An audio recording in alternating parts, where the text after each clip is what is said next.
Assalamualaikum warahmatullahi wabarakatuh. Halo sahabat semua, selamat datang di channel 101 Kisah Nyata. Di sini, kami akan membagikan kisah-kisah inspiratif, penuh makna, dan diangkat dari kehidupan nyata. Setiap cerita hadir untuk memberikan pelajaran, motivasi, serta membuka mata hati kita tentang arti kehidupan. Jangan lupa dukung channel ini dengan cara like, komen, dan subscribe, agar kalian tidak ketinggalan kisah menarik berikutnya. Selamat menyimak, semoga bermanfaat. Pagi itu, langit Jakarta tampak bersih dan cerah, seolah sedang berusaha menunjukkan sisi terbaiknya. Burung-burung berterbangan di sekitar halaman rumah megah yang dipenuhi taman bunga. Di dalam rumah itu, seorang wanita paruh baya sedang duduk di depan meja makan panjang dengan tatapan kosong. Namanya Tari, istri dari seorang CEO perusahaan logistik terbesar di kota itu. Dari luar, hidupnya tampak sempurna. Rumah besar, mobil mewah, suami sukses, dan semua kemewahan yang bisa dibayangkan banyak orang. Tapi, di balik senyum yang selalu ia tampilkan di depan publik, ada ruang kosong yang tak pernah bisa terisi. Tari sudah lama menyimpan luka di hatinya. Bertahun-tahun lalu, saat bencana gempa mengguncang kota kelahirannya, ia kehilangan putra sematawayangnya, Raffi, yang saat itu baru berusia 5 tahun. Tubuh kecil itu tak pernah ditemukan. Semua orang menganggap Raffi sudah tiada, tapi di dalam hati Tari, ia selalu menolak percaya. Sejak hari itu hidupnya berubah. Ia menjalani hari-hari seperti mesin, tersenyum di depan kamera, menghadiri acara amal, menemani suami dalam berbagai kegiatan sosial, tapi hatinya sepi. Pagi ini, Tari sedang bersiap menghadiri peresmian gudang baru milik perusahaan suaminya. Ia mengenakan pakaian elegan, riasan sempurna, dan kalung berlian yang berkilau di lehernya. Semua tampak begitu berkelas, namun di balik cermin besar di kamarnya, ia menatap dirinya lama-lama dan bertanya dalam hati, untuk apa semua ini, kalau yang paling berharga sudah hilang? Ketika mobil hitam mengantarnya menuju lokasi acara, Tari duduk diam di kursi belakang. Ia memandangi jalanan yang mulai padat, deretan pedagang kecil di pinggir jalan, dan beberapa anak kecil yang sedang meminta-minta di lampu merah. Salah satu dari mereka menarik perhatiannya. Seorang bocah laki-laki kurus dengan rambut kusut dan mata yang tajam. Anak itu tidak meminta uang, hanya berdiri sambil membawa botol air mineral bekas, mengelap kaca mobil satu persatu. Ada sesuatu pada tatapan anak itu yang membuat jantung Tari bergetar. Entah apa, tapi ia merasa ada kehangatan aneh yang belum pernah ia rasakan selama ini. Sopirnya sempat bertanya apakah perlu menegur anak-anak itu, tapi Tari menahannya. Biarkan saja, katanya pelan. Ia hanya memandangi bocah itu hingga mobil kembali melaju dan bayangannya hilang di antara deretan kendaraan. Sesampainya di gudang baru, suasana acara tampak meriah. Spanduk besar bertuliskan peresmian gudang pusat PT Adi Transport Group terbentang di gerbang. Tari disambut dengan penuh hormat oleh para pegawai dan tamu undangan. Di tengah sorotan kamera dan mikrofon media, ia tersenyum anggun, memotong pita, lalu berfoto dengan suaminya. Semua berjalan lancar. Terlalu sempurna, hingga Tari merasa ada sesuatu yang tidak wajar dengan ketenangan itu. Setelah acara resmi selesai, Tari memilih berkeliling ke area belakang gudang. Ia selalu punya kebiasaan melihat langsung bagaimana tempat kerja suaminya beroperasi. Ia suka berbicara dengan karyawan kecil, para sopir, atau pekerja gudang yang jarang diperhatikan. Baginya, mereka jauh lebih jujur dibanding para direktur yang sering bersandiwara di depan suaminya. Di salah satu sudut gudang, ia mencium bau asap yang aneh. Awalnya ia pikir hanya mesin atau sisa pembakaran. Tapi tak lama kemudian ia melihat kepulan asap kecil dari ruangan penyimpanan barang bekas. Tari refleks memanggil beberapa orang, namun kebanyakan pekerja sudah pulang karena acara peresmian baru saja usai. Ia berusaha mencari alat pemadam, tapi tak tahu di mana letaknya. Dalam hitungan detik, api mulai menjalar dari tumpukan kardus dan palet kayu. Panik, Tari berusaha keluar. Namun asap sudah terlalu tebal. Ia batuk keras, matanya perih, dan langkahnya terhuyung. Setiap kali ia mencoba mencari arah pintu, pandangannya makin kabur. Suaranya pun nyaris tak terdengar saat ia berteriak minta tolong. Dunia di sekitarnya terasa semakin gelap, dan tubuhnya mulai kehilangan tenaga. Dalam kondisi hampir pingsan, Tari sempat berpikir, apakah ini akhir hidupku? Air matanya menetes, bukan karena takut mati, tapi karena ia merasa akan pergi tanpa sempat menemukan Raffi, anak yang tak pernah hilang dari pikirannya. Namun di tengah kabut asap yang menyesakkan itu, sebuah bayangan kecil muncul. seorang anak laki-laki kurus berlari masuk, menutupi wajahnya dengan kain basah. Ia menatap Tari, lalu berteriak memanggilnya agar tetap sadar. Anak itu menarik tangan Tari dengan tenaga yang luar biasa untuk ukuran tubuh sekecil itu. Ia membimbing Tari melewati celah sempit antara tumpukan kotak, menuntunnya keluar menuju udara segar. Begitu sampai di luar, Tari terjatuh dan terbatuk hebat. Nafasnya terengah, wajahnya pucat, tapi pandangannya langsung tertuju pada anak kecil yang kini duduk di sebelahnya. Tubuh anak itu kotor, bajunya sobek, tapi matanya begitu familiar. Ada kilatan lembut yang membuat hati Tari bergetar hebat. "Terima kasih, Nak," ucap Tari pelan sambil terisak. Anak itu hanya mengangguk dan tersenyum, senyum yang entah kenapa terasa sangat akrab. Beberapa pegawai akhirnya datang dan membantu Tari berdiri. Saat ia menoleh untuk mencari anak itu, bocah tersebut sudah tidak terlihat lagi. Ia menghilang begitu saja, meninggalkan Tari yang berdiri terpaku dengan perasaan aneh. Campuran antara haru, takut, dan rindu yang tiba-tiba membuncah tanpa sebab yang jelas. Hari itu seharusnya menjadi hari peresmian besar, tapi bagi Tari, itu adalah hari yang menandai sesuatu yang jauh lebih penting. Hari di mana hidupnya diselamatkan oleh anak kecil misterius, yang membuat hatinya bergetar dengan rasa yang tak mampu ia jelaskan. Dan tanpa ia sadari, pertemuan singkat itu akan menjadi awal dari rahasia besar yang terkubur selama bertahun-tahun. Sebuah kebenaran yang kelak akan membuat semua orang terdiam. Dan seluruh hidup Tari berubah untuk selamanya. Sejak hari kebakaran itu, hidup Tari tidak lagi sama.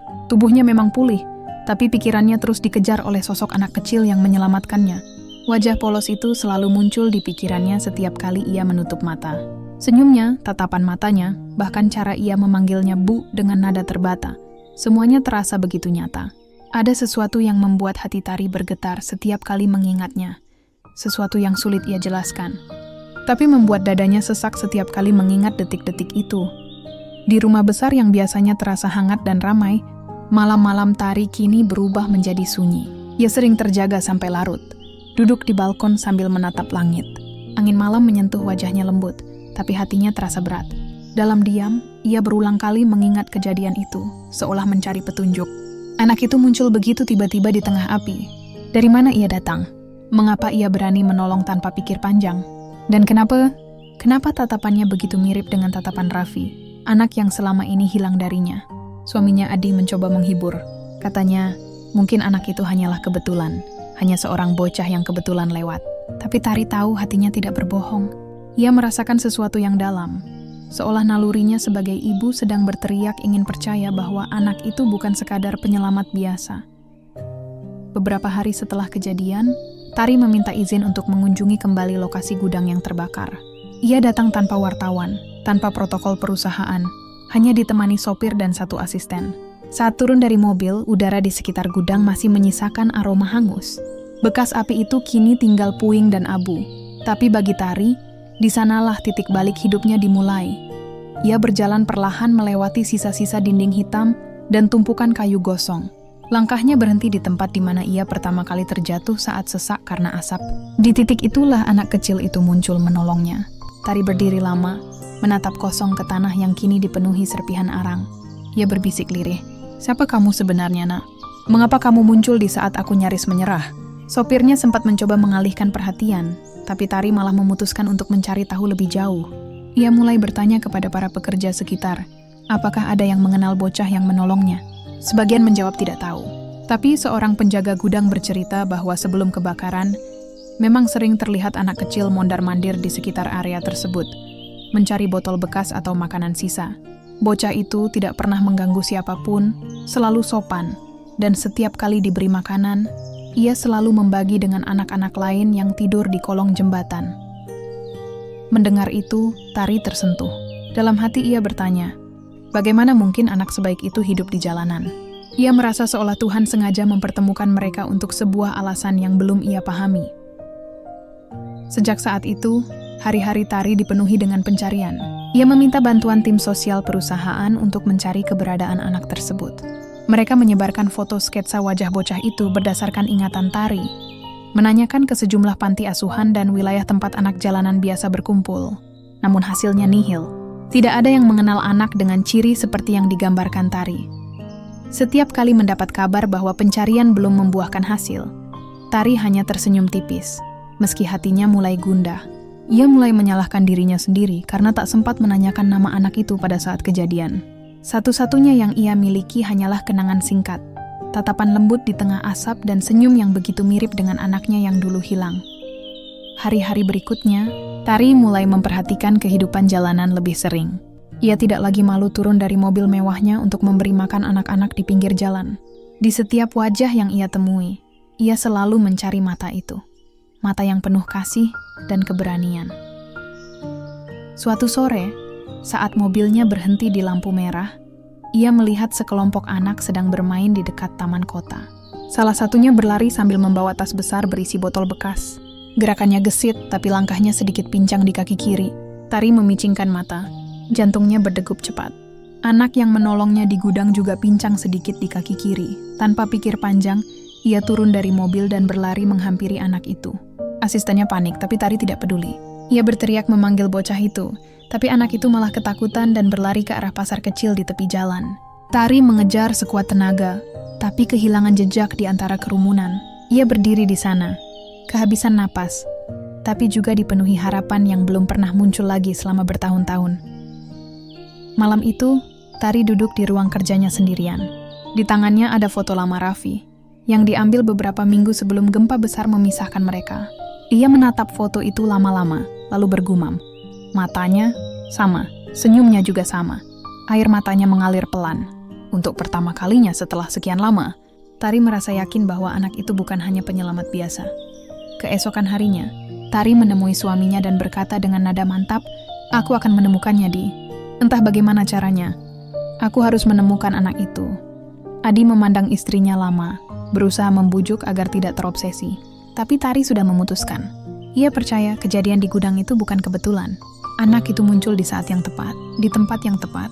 Seolah Tuhan sedang memberi tanda bahwa sesuatu yang dulu hilang, sedang menunggu untuk ditemukan kembali. Hari-hari berikutnya, Tari memulai pencarian dengan caranya sendiri. Ia turun ke jalan, berbicara dengan para pemulung, pengamen, dan petugas kebersihan. Ia tidak lagi malu mengenakan topi sederhana dan pakaian biasa. Ia ingin melihat dunia dari sudut pandang anak-anak jalanan, ingin tahu bagaimana rasanya hidup tanpa rumah dan keluarga. Dalam setiap langkah, hatinya semakin yakin bahwa ada ikatan yang lebih dalam antara dirinya dan anak kecil itu. Ia belum tahu apa yang akan ia temukan di ujung pencarian ini, tapi ada satu hal yang ia percaya. Tidak ada yang benar-benar hilang, selama hati masih terus mencari dengan tulus. Dan di balik perjalanan itu, takdir mulai menyiapkan kejutan besar, sebuah kebenaran yang akan mengguncang segalanya.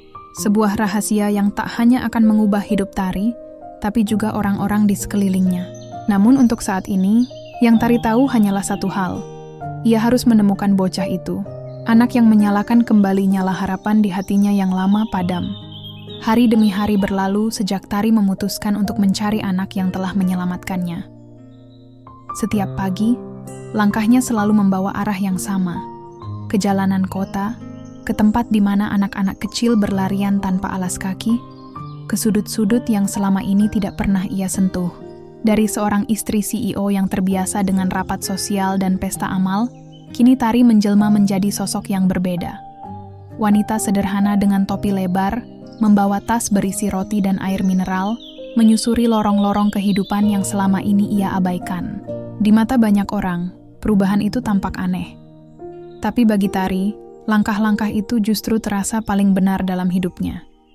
Ia merasa lebih hidup, lebih manusiawi, meski debu jalanan menempel di wajahnya dan panas matahari membakar kulit tangannya.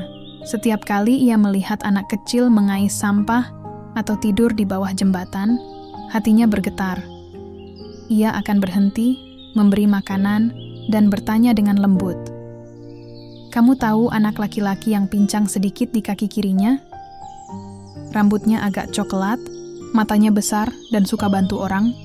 Sebagian anak hanya menggeleng, tapi ada pula yang menjawab dengan samar bahwa mereka pernah melihat anak seperti itu bermain di dekat terminal lama, tempat banyak anak jalanan berkumpul.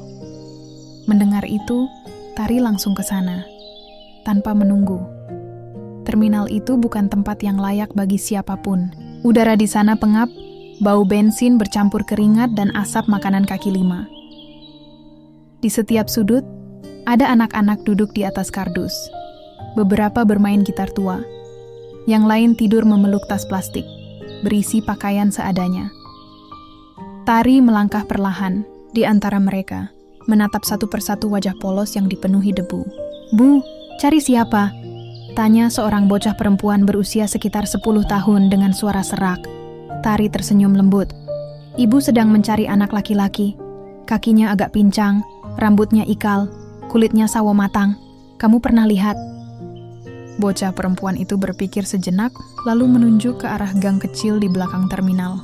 "Kalau yang kayak gitu, mungkin kamu cari si Nino. Dia sering bantu tukang tambal ban di sana. Tapi dia jarang di terminal sekarang, katanya pindah dekat pasar malam." Nama itu membuat hati Tari berdebar. Nino. Nama yang sederhana, tapi entah mengapa terasa begitu dekat di telinganya. Ia segera menuju arah yang ditunjukkan bocah tadi. Di sana, ia menemukan tukang tambal ban tua dengan pakaian lusuh, duduk di atas kursi kayu kecil. Tari menghampiri dengan sopan dan bertanya, "Pak, saya dengar ada anak bernama Nino yang suka bantu di sini." Si bapak menatapnya sejenak, mengusap peluh di dahi, lalu menjawab, "Oh Nino, iya, dia sering bantu saya." "Bocah itu baik, Bu. Kerjanya rajin, gak banyak omong. Tapi sudah 2 hari ini dia gak kelihatan. Biasanya dia datang pagi, bantu ngambil air, nyapu, kadang bantu nambal ban kecil." "Dia tinggal di mana, Pak?" tanya Tari cepat. "Di bawah jembatan arah barat, Bu. Sama anak-anak lain. Tapi hati-hati, tempat itu rawan." Tari mengangguk. Ia tak peduli seberapa rawan tempat itu.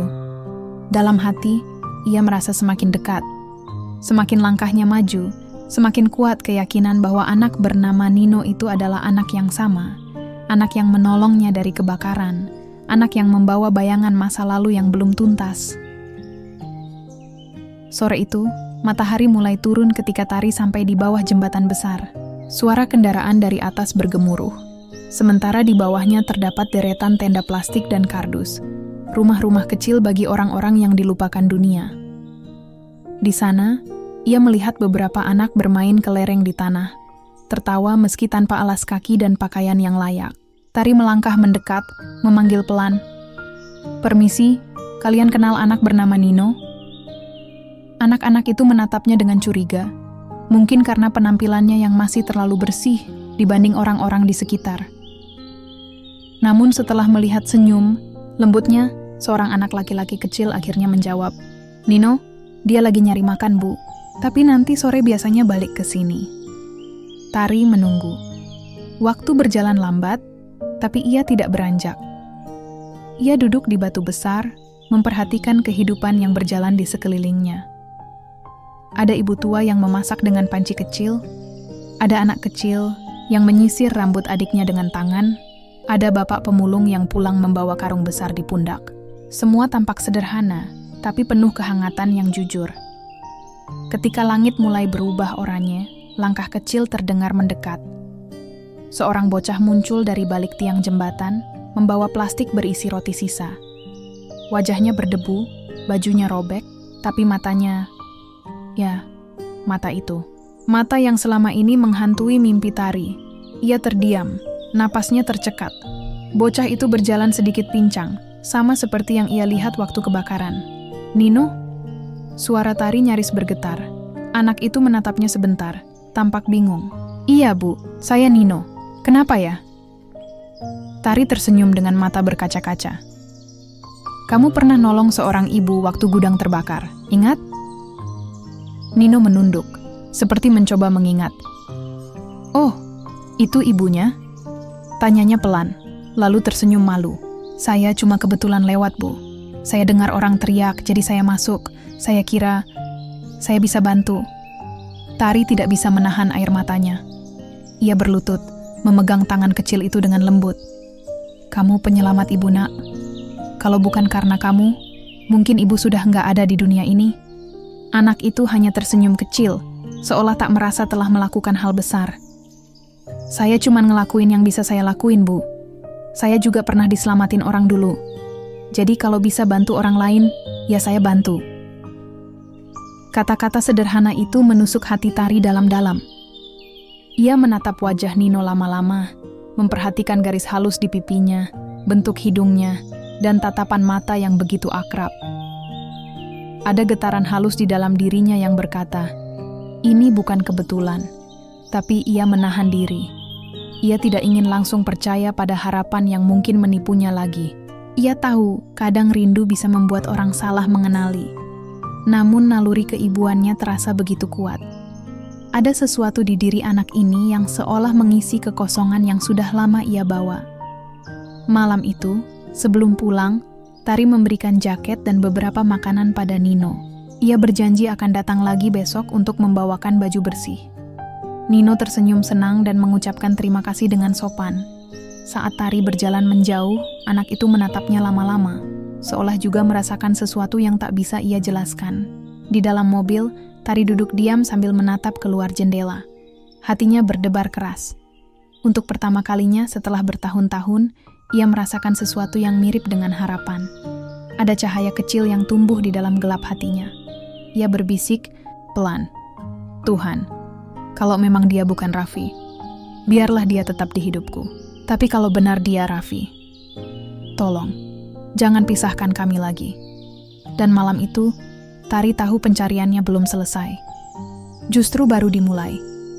Ia belum tahu bahwa di balik pertemuannya dengan Nino, tersimpan rahasia besar yang akan membalik seluruh kisah hidupnya, sebuah kebenaran yang tidak hanya mengguncang hatinya, tapi juga menguji cinta, keyakinan, dan kesetiaan yang selama ini ia genggam. Sejak pertemuan itu, Tari tidak bisa berhenti memikirkan Nino. Setiap malam wajah anak itu menghantui pikirannya, seolah menuntut untuk dikenali lebih dalam. Ada sesuatu yang aneh, namun hangat setiap kali ia teringat sorot mata bocah itu, mata yang sama seperti Raffi, anak yang selama ini ia yakini telah tiada. Hari-harinya kini diisi dengan kunjungan rutin ke bawah jembatan tempat Nino tinggal.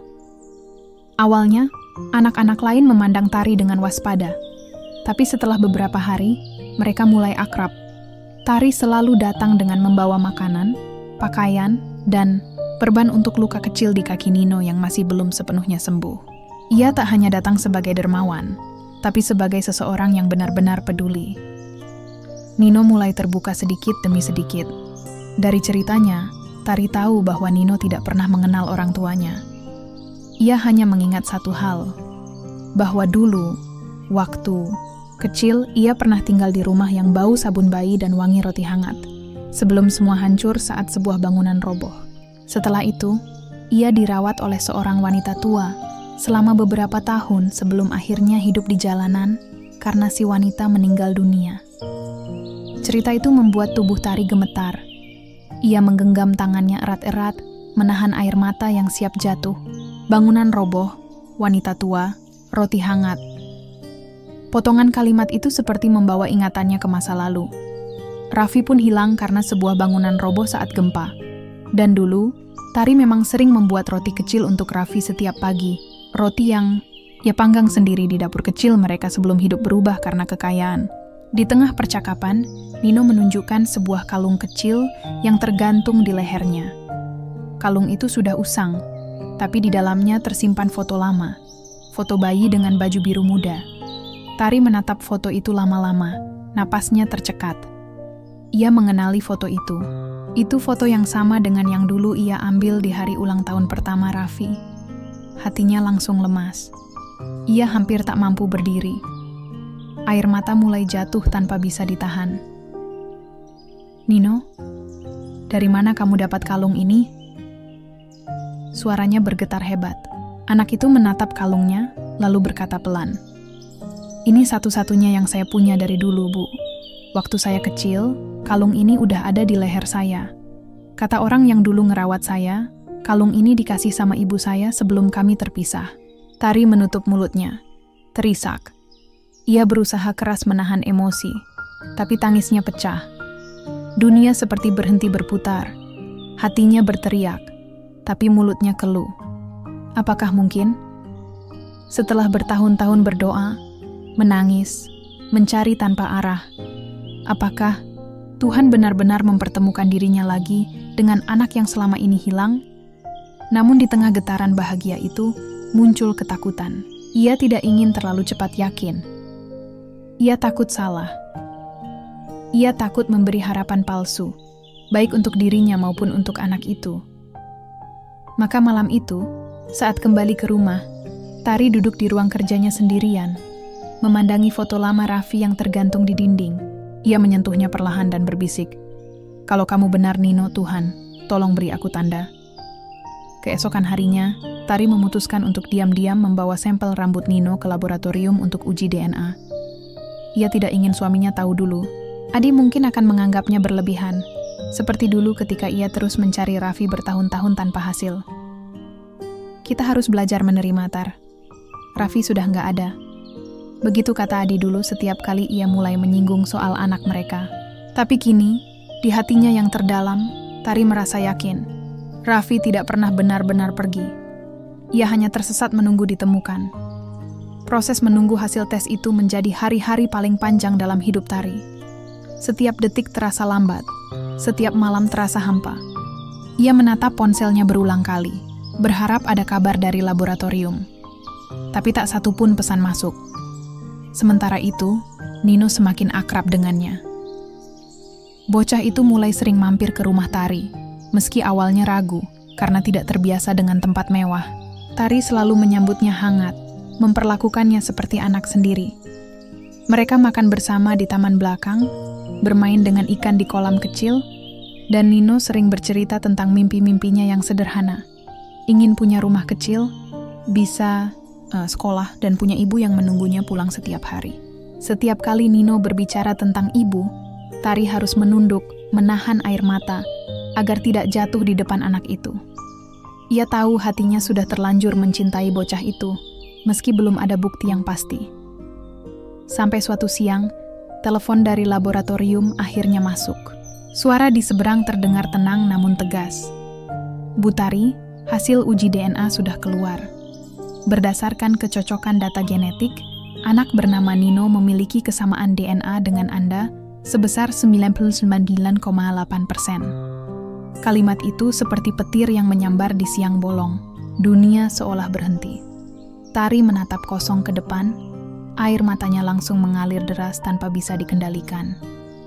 Ia jatuh berlutut di lantai, menutupi wajah dengan kedua tangannya, menangis sejadi-jadinya.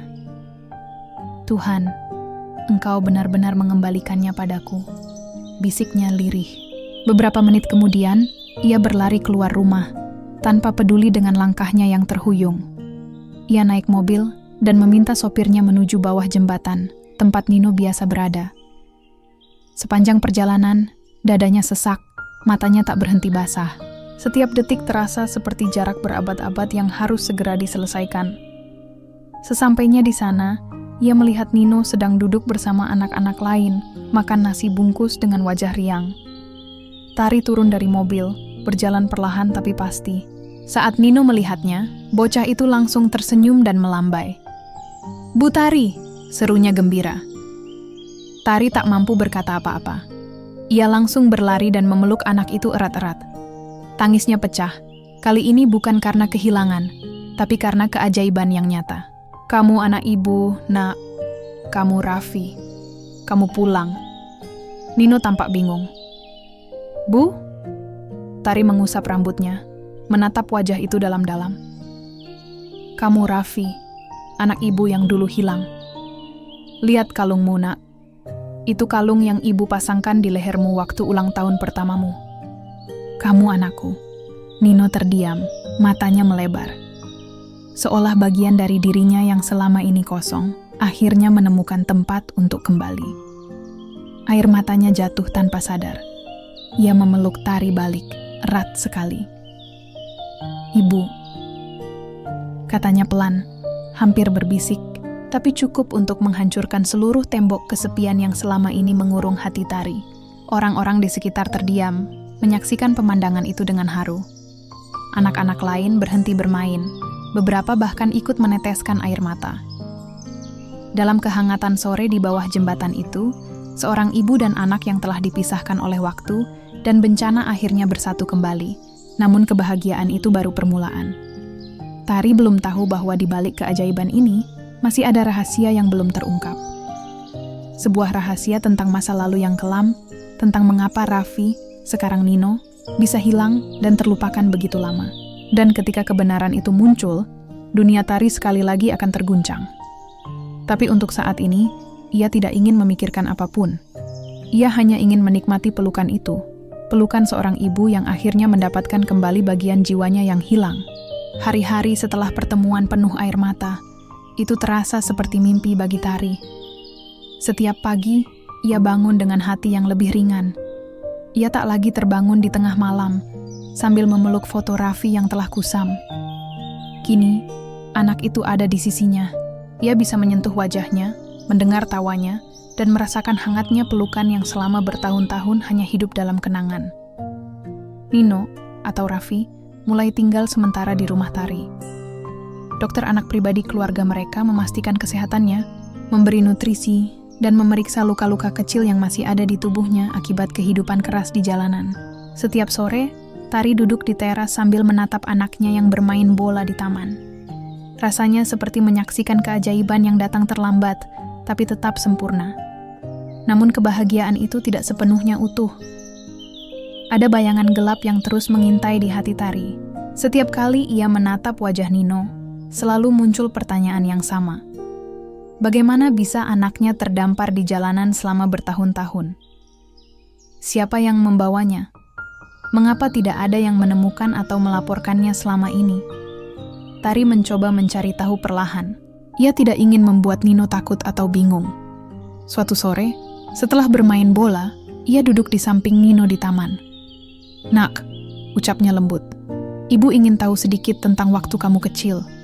Kamu ingat nggak, siapa yang pertama kali merawatmu setelah bangunan itu roboh?" Nino berpikir sejenak. "Namanya Mbah Sarni, Bu. Orang-orang di kampung bilang beliau nemuin aku di reruntuhan. Waktu itu aku masih kecil banget. Katanya aku pingsan, terus dia rawat aku di rumahnya di pinggiran kota. Tapi waktu Mbah meninggal, aku disuruh pergi sama anak-anaknya, karena katanya aku bukan siapa-siapa. Jadi aku kabur." Tari menatap langit, berusaha menahan air matanya. Mbah Sarni. Nama itu terasa asing di telinganya, tapi entah kenapa memberi perasaan aneh, seperti sesuatu yang pernah ia dengar tapi terlupakan. Ia mencoba mencari tahu, lebih lanjut lewat seorang detektif pribadi yang dulu sempat ia pekerjakan saat mencari Raffi. Beberapa hari kemudian, hasil penyelidikan itu datang, dan membuat Tari benar-benar tertegun. Detektif itu menemukan fakta bahwa rumah Mbah Sarni ternyata berada tidak jauh dari tempat tinggal mereka dulu sebelum pindah ke rumah besar. Bahkan, dari catatan warga sekitar, Mbah Sarni pernah bekerja sebagai asisten rumah tangga di rumah seseorang bernama Adi Prasetyo, suami Tari. Mata Tari membulat. Ia membaca laporan itu berulang-ulang, tak percaya. Mbah Sarni bekerja untuk Adi, tapi itu tidak mungkin. Karena waktu gempa terjadi, Adi mengaku sedang di luar kota untuk urusan bisnis. Bagaimana mungkin asisten rumah tangga, suaminya yang dulu bisa menemukan Raffi di reruntuhan, dan menyimpannya selama bertahun-tahun tanpa memberitahu? Kepalanya berputar, hatinya berdebar keras. Ia mencoba menenangkan diri, tapi rasa curiga mulai tumbuh dalam hatinya. Malam itu, ia menatap suaminya yang sedang membaca koran di ruang tamu. Hati kecilnya berkata, "Tanyakan, cari tahu sekarang." Tapi bibirnya kaku. Ia takut dengan jawaban yang akan keluar. Namun kebenaran selalu mencari jalan untuk muncul. Keesokan harinya, Tari menemukan sebuah dokumen lama di salah satu laci kamar kerja Adi. Laci itu tidak terkunci, dan mungkin tanpa sengaja tertinggal terbuka. Di dalamnya, ada beberapa amplop tua dan foto-foto dari masa lalu. Salah satunya membuat Tari gemetar hebat. Itu adalah foto Raffi kecil, diambil beberapa hari sebelum gempa. Tapi yang membuatnya terkejut adalah tulisan di belakang foto itu. "Titip dulu. Jangan bilang ke Tari sampai waktu yang tepat." Dan di bawah tulisan itu, ada tanda tangan suaminya sendiri. Adi dunia Tari seketika runtuh. Ia duduk terdiam, memegangi foto itu erat-erat sambil menatap kosong ke depan. Semua kenangan masa, lalu tiba-tiba mengalir cepat di pikirannya. Hari saat Raffi dinyatakan hilang, saat Adi melarangnya terus mencari, dan alasan mengapa semua saksi di sekitar tempat kejadian tiba-tiba bungkam. Tiba-tiba semua potongan itu terasa masuk akal. Dengan napas gemetar, ia menunggu Adi pulang malam itu. Begitu pria itu masuk rumah, Tari langsung menunjukkan foto tersebut. "Apa maksudnya ini, Di?" Tanyanya pelan, tapi penuh tekanan. Adi terdiam lama. Wajahnya pucat, tubuhnya kaku. "Kamu dapat dari mana itu?" Tanyanya balik, suaranya rendah. Jawab aku, "Di, apa maksud tulisan ini? Kenapa kamu titip Raffi? Kenapa kamu sembunyikan dariku selama ini?" Adi menunduk, menutup wajahnya dengan kedua tangan. "Aku nggak bermaksud jahat, Tar. Aku takut." "Tapi kenapa?" Tari berteriak kali ini. Air matanya menetes deras.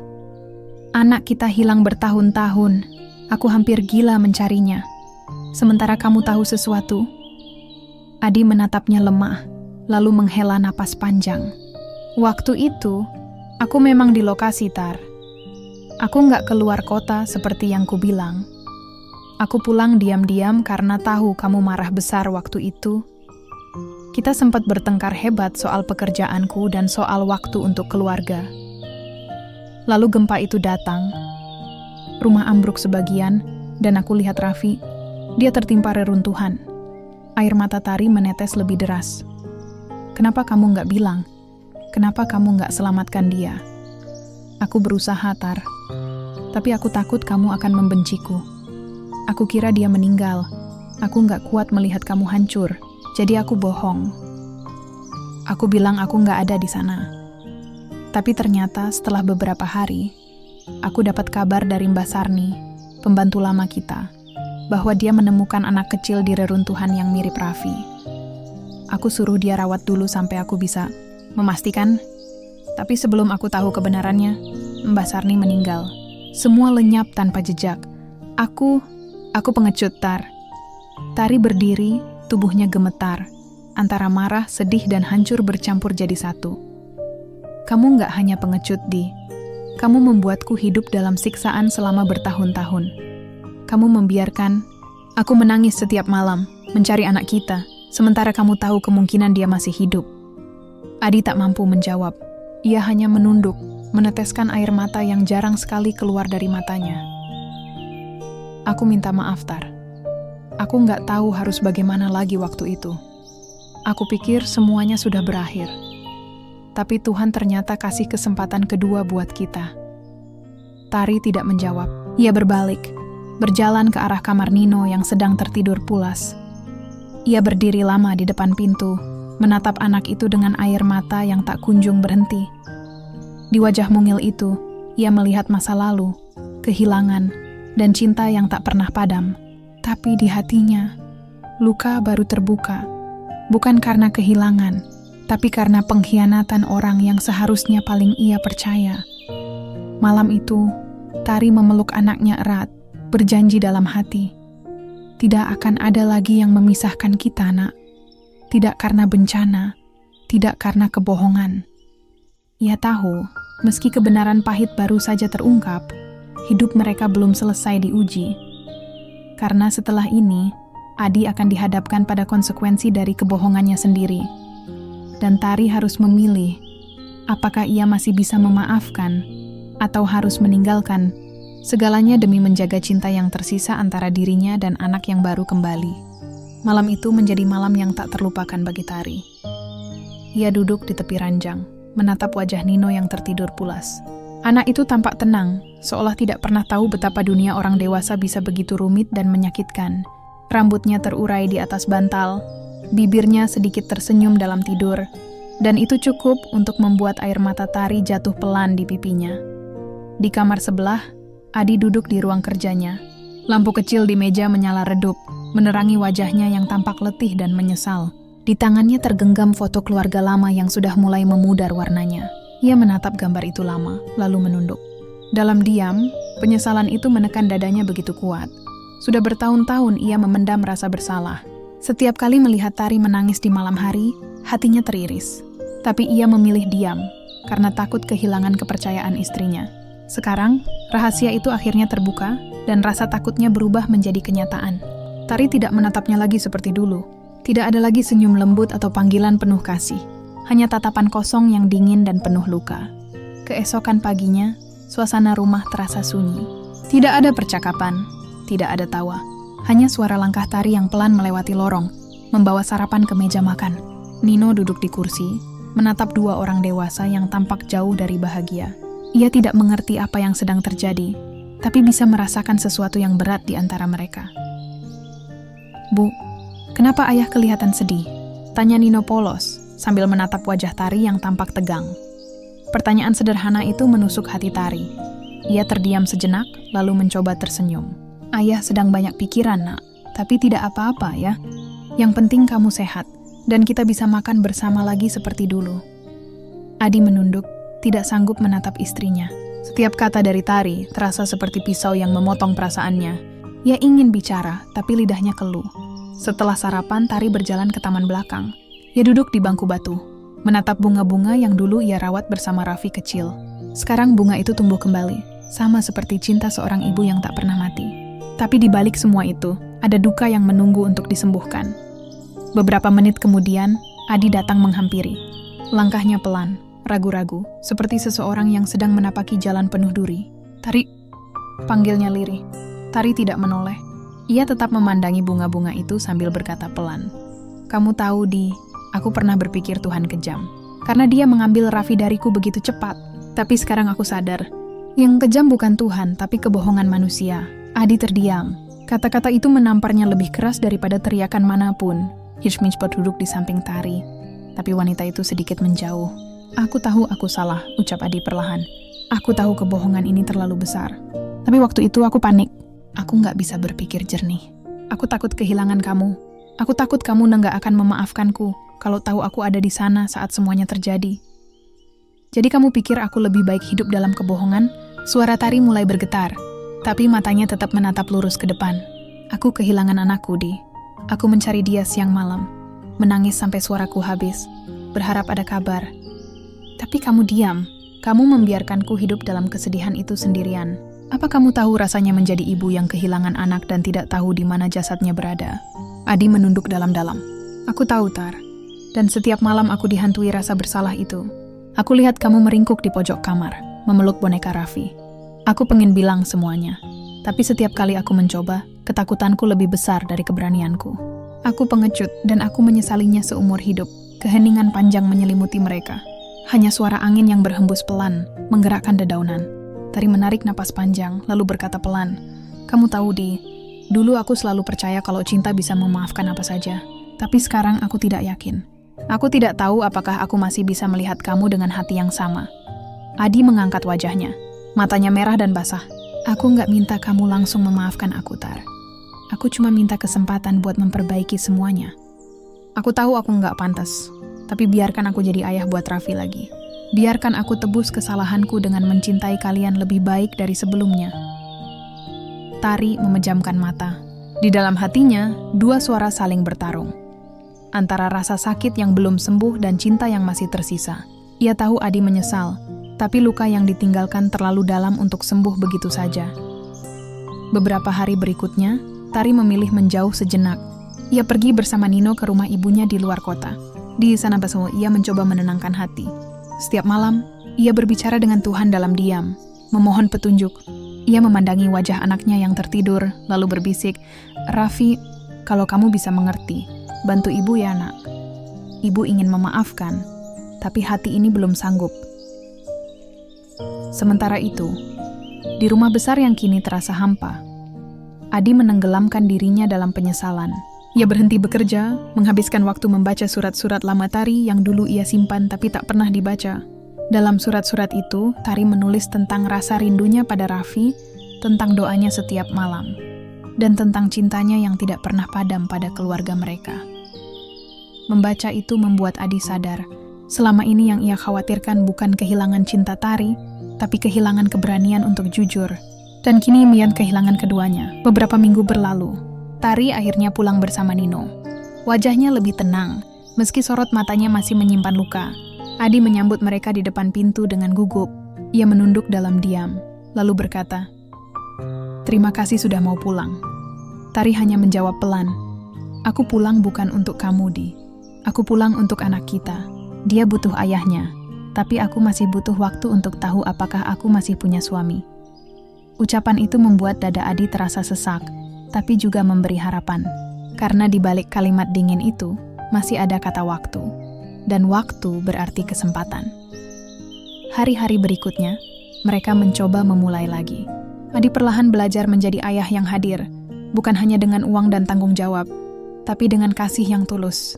Ia mengantar Nino ke sekolah, membacakan doa sebelum tidur, dan mengajarkan anak itu membaca Al-Quran seperti dulu ia ajarkan pada Raffi kecil. Tari memperhatikan dari jauh. Ada bagian dalam dirinya yang mulai luluh, meski ia masih berhati-hati. Ia tahu cinta tidak bisa diperbaiki dengan kata maaf saja, tapi dengan tindakan yang berulang setiap hari. Suatu malam, saat Tari menyiapkan susu hangat untuk Nino, anak itu berkata, "Bu, ayah suka minta maaf terus, tapi aku udah maafin ayah." Katanya, "Kalau kita sayang, nggak boleh nyimpen marah lama-lama." Tari tersenyum kecil, lalu menatap anaknya. "Kamu pintar, Nak. Ibu masih belajar hal itu." Anak kecil itu memeluknya pelan. "Nggak apa-apa, Bu. Tuhan kan udah kasih kita kesempatan kedua. Berarti Tuhan percaya ibu bisa bahagia lagi." Kata-kata sederhana itu menusuk lembut di hati Tari. Malam itu, untuk pertama kalinya setelah sekian lama, ia berdoa bukan dengan tangisan, tapi dengan senyum yang penuh syukur. Ia sadar mungkin maaf tidak harus datang seketika.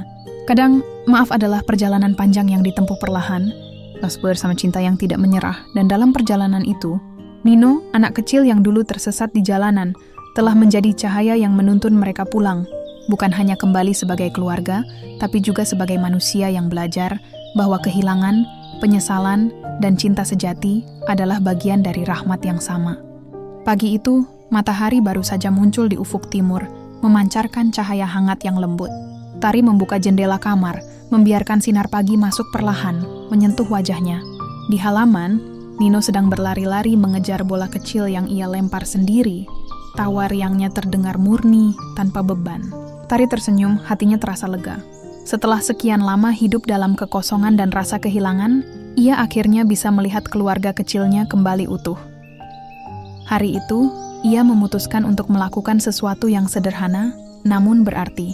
Ia ingin mengajak Nino dan Adi untuk duduk bersama, berbicara tanpa amarah, tanpa rahasia, hanya dengan kejujuran dan hati yang terbuka. Ia menyiapkan sarapan hangat, menyusun meja dengan rapi, dan menyalakan aroma kopi, serta roti panggang yang mengingatkannya pada masa lalu ketika Raffi kecil masih tinggal bersama mereka sebelum segala bencana datang. Adi datang dari ruang kerjanya, membawa wajah yang tampak lebih tenang. Ia tersenyum tipis saat melihat Tari sibuk menyiapkan meja. Ada rasa canggung di udara, tapi juga secercah harapan. Ia tahu ini adalah momen penting. Ia harus menunjukkan bahwa ia ingin berubah, ingin menjadi ayah dan suami yang layak setelah semua kesalahan yang ia buat selama ini. Nino duduk di tengah, mengamati kedua orang tuanya dengan mata yang penasaran. Ia mungkin belum sepenuhnya mengerti masa lalu yang menyakitkan, tapi naluri anak kecilnya menangkap bahwa momen ini penting. Ia menggenggam tangan Tari kecil, mencari rasa aman yang selama ini ia rindukan. Tari duduk di seberang Nino, menatap Adi dengan lembut tapi tegas. "Di, aku tidak tahu apakah kita bisa kembali seperti dulu," katanya pelan. "Aku tidak bisa langsung melupakan semua yang terjadi, semua kebohongan dan penyesalan. Tapi aku ingin mencoba, bukan untuk kita, tapi untuk Raffi, Nino, yang pantas punya keluarga yang utuh." Adi menunduk sebentar, lalu menatap Tari dengan mata penuh penyesalan. "Aku mengerti, Tar. Aku tahu aku telah menghancurkan banyak hal.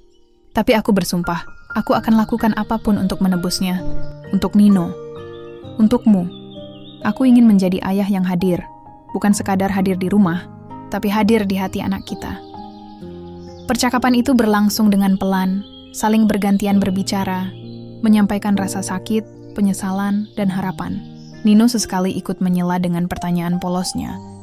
Ayah, kenapa kalian dulu nggak cerita kalau aku masih hidup?" Tari menarik napas panjang, memandang anaknya dengan mata berkaca-kaca. "Ibu juga bingung, Nak. Tapi yang penting sekarang adalah kamu ada di sini, dan kita bisa mulai lagi." Nino tersenyum, lalu memeluk kedua orang tuanya secara bergantian. Pelukan itu terasa hangat, murni, penuh cinta, yang sudah menunggu waktu lama untuk kembali. Seiring hari berjalan, mereka melakukan hal-hal sederhana yang dulu biasa mereka lakukan sebagai keluarga. Tari mengajak Nino menanam bunga di halaman belakang, seperti yang pernah mereka lakukan saat Raffi kecil masih ada. Nino tertawa riang saat tanah basah mengenai tangannya, dan Adi ikut membantu sambil tersenyum canggung, mencoba membangun kembali kedekatan yang pernah hilang. Mereka juga duduk di ruang keluarga, membuka album foto lama. Tari menunjukkan foto-foto Raffi kecil, sambil menceritakan kenangan manis yang dulu mereka alami. Nino mendengarkan dengan serius, matanya berbinar, seolah ia bisa merasakan cinta yang dulu diberikan padanya. Ia mulai memahami bahwa keluarga bukan hanya tentang keberadaan fisik, tapi tentang rasa aman, perhatian, dan kasih sayang yang tulus. Hari-hari berikutnya, Tari dan Adi bekerja sama membangun rutinitas baru. Mereka mengajak Nino ke sekolah, menyiapkan makanan bersama, dan menghabiskan waktu di taman bermain. Semua terasa sederhana, tapi setiap momen itu menjadi pondasi baru bagi keluarga yang hampir hancur. Tari melihat Adi berubah perlahan, lebih sabar, lebih perhatian, dan lebih hadir. Sedangkan Nino, meski masih kadang canggung, mulai membuka hatinya sepenuhnya pada kedua orang tuanya. Suatu sore, ketika matahari mulai turun, Tari duduk di teras sambil menatap Nino yang bermain di halaman. Angin sepoi-sepoi membawa aroma bunga yang mereka tanam bersama. Ia merasa damai, seolah semua penderitaan dan penantian selama bertahun-tahun akhirnya menemukan titik terang. Ia menarik napas panjang, menutup mata, dan berbisik dalam hati, "Terima kasih Tuhan. Terima kasih sudah mengembalikannya padaku. Terima kasih sudah memberi kami kesempatan kedua." Di ruang tamu, Adi duduk di sofa, menatap istrinya dan anak mereka yang sedang tertawa. Ia tersenyum, menahan air mata yang mulai muncul. Ia tahu, meski perjalanan maaf dan penyembuhan masih panjang, hari ini mereka mulai menata kembali kehidupan mereka. Kehidupan yang bukan hanya tentang harta atau status sosial, tapi tentang cinta, pengorbanan, dan keajaiban yang datang tepat waktu. Nino, yang duduk di tengah-tengah mereka, tiba-tiba menatap ke arah kedua orang tuanya. "Aku senang akhirnya kita bisa bersama lagi, Bu." "Ayah, aku nggak mau lagi terpisah." Tari menunduk, mengusap rambutnya, dan membalas pelukan itu dengan lembut. "Ibu juga, Nak. Kita tidak akan terpisah lagi. Kita akan bersama, melewati semua yang datang dengan hati terbuka dan cinta yang tak akan pernah padam." Adi ikut memeluk mereka berdua. Pelukan itu terasa hangat, panjang, dan penuh arti. Semua luka, semua penyesalan perlahan-lahan mulai terobati. Mereka belajar bahwa kadang hidup memberikan cobaan yang berat, tapi cinta sejati dan kesabaran mampu menyembuhkan luka yang paling dalam sekalipun. Di luar jendela, langit senja memerah indah. Burung-burung terbang kembali ke sarangnya, seperti simbol bahwa keluarga kecil ini pun akhirnya menemukan rumahnya kembali. Bukan hanya rumah fisik, tapi rumah di hati satu sama lain. Tari menatap anaknya, tersenyum, lalu menatap suaminya dengan pandangan penuh pengertian. Mereka bertiga duduk di halaman, menikmati senja, tertawa, dan berbicara tentang mimpi-mimpi sederhana yang ingin diwujudkan bersama. Tidak ada harta yang bisa menandingi momen itu. Tidak ada kata-kata yang bisa lebih kuat daripada pelukan hangat yang mereka bagi. Ini adalah kehidupan baru, kehidupan yang lahir dari air mata, pengorbanan, dan keajaiban yang nyata. Dan di hati Tari, satu hal terasa pasti, cinta sejati selalu menemukan jalannya, meski harus melewati kegelapan yang paling panjang sekalipun. Anak itu, Nino Raffi, telah membawa mereka kembali ke pelukan cinta, mengingatkan bahwa keluarga adalah tempat di mana hati selalu pulang.